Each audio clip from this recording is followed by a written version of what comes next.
Bismillahirrahmanirrahim. Assalamualaikum warahmatullahi wabarakatuh. Alhamdulillah rabbil alamin alladzi ahyana ba'da ma amatana wa ilaihin nusyur.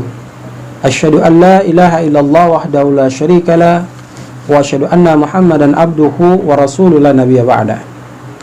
Saudara kaum muslimin jemaah dirahmati dan dimuliakan Allah Subhanahu wa taala.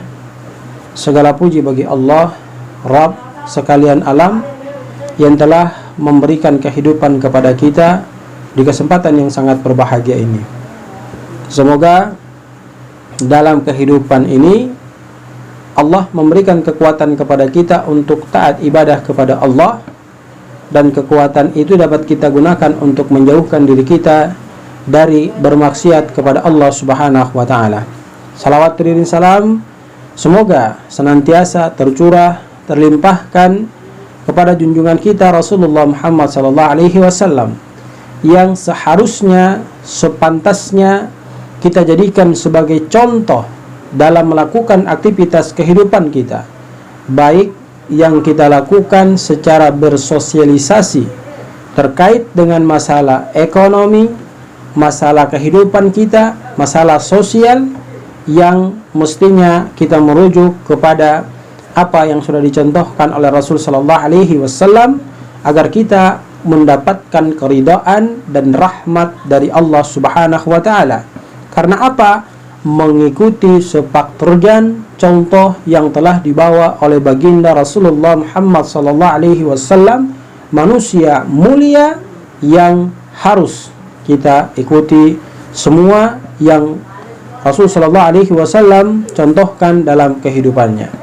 Saudara kaum muslimin, ayah bunda para muhsinin dermawan yang sama dirahmati dan dimuliakan Allah, berbicara terkait dengan surga ataupun neraka, maka kedua hal ini sangat memberikan satu peringatan yang harus kita mengerti dan kita pahami secara baik dan bijak.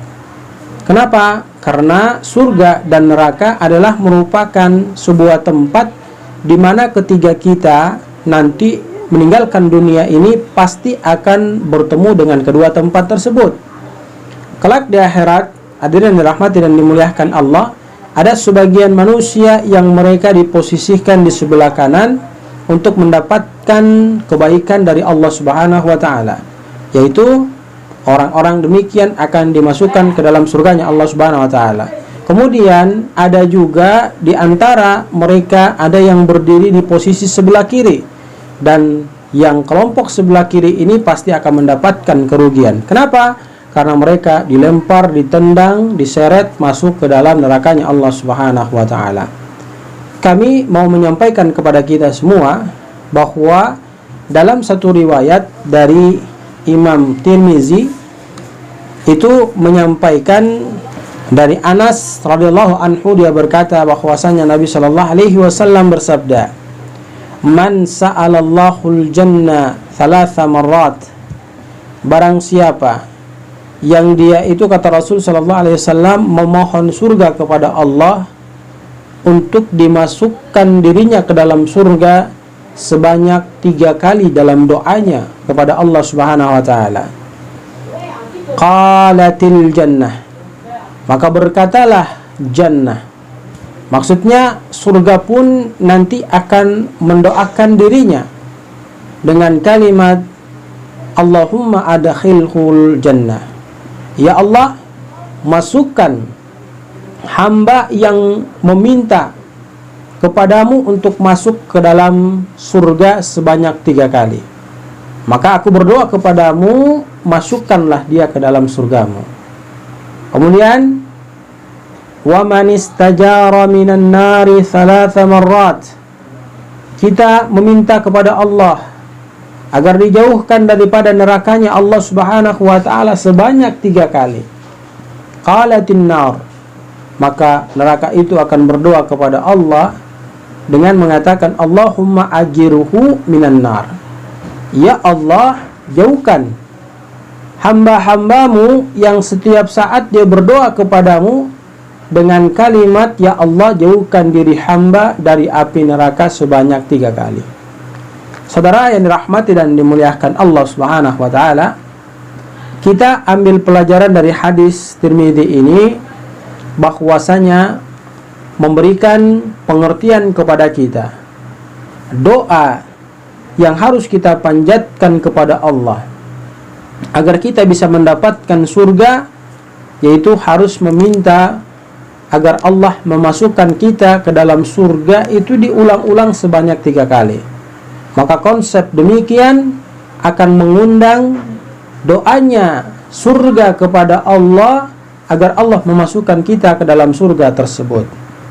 Yang kedua, kita meminta kepada Allah agar Allah menjauhkan kita dari neraka sebanyak 3 kali dalam doa kita. Maka neraka itu pun akan berdoa kepada Allah sehingga Allah nantinya akan menjauhkan kita daripada neraka tersebut disebabkan doa kita yang kita panjatkan kepada Allah Subhanahu wa taala. Maka jangan sia-siakan kesempatan dalam 5 waktu kita untuk selalu senantiasa bermunajat kepada Allah, meminta kepada Allah agar Allah memasukkan kita ke dalam surga. Terus menerus kita meminta hal tersebut dan menjauhkan kita daripada nerakanya Allah Subhanahu wa taala. Ini pun harus selalu senantiasa kita doakan kepada Allah Subhanahu wa taala agar timbal balik daripada usaha doa kita itu memberikan kabar gembira kepada kita, yaitu masuk ke dalam surganya Allah, kemudian dihindarkan daripada api nerakanya Allah Subhanahu wa taala. Maka jangan sia-siakan doa ini.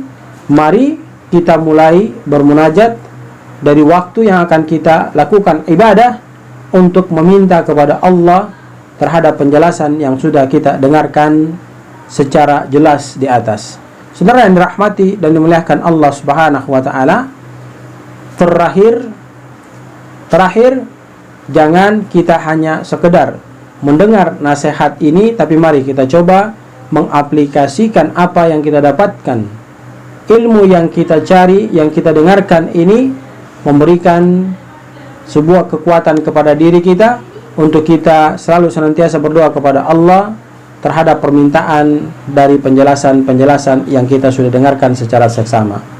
Semoga memberikan manfaat kepada kita penjelasan terkait dengan permohonan kita meminta dimasukkan ke dalam surga, dan kita juga meminta dijauhkan oleh Allah Subhanahu wa taala dari nerakanya Allah Subhanahu wa taala. Barakallahu fikum. Assalamualaikum warahmatullahi wabarakatuh.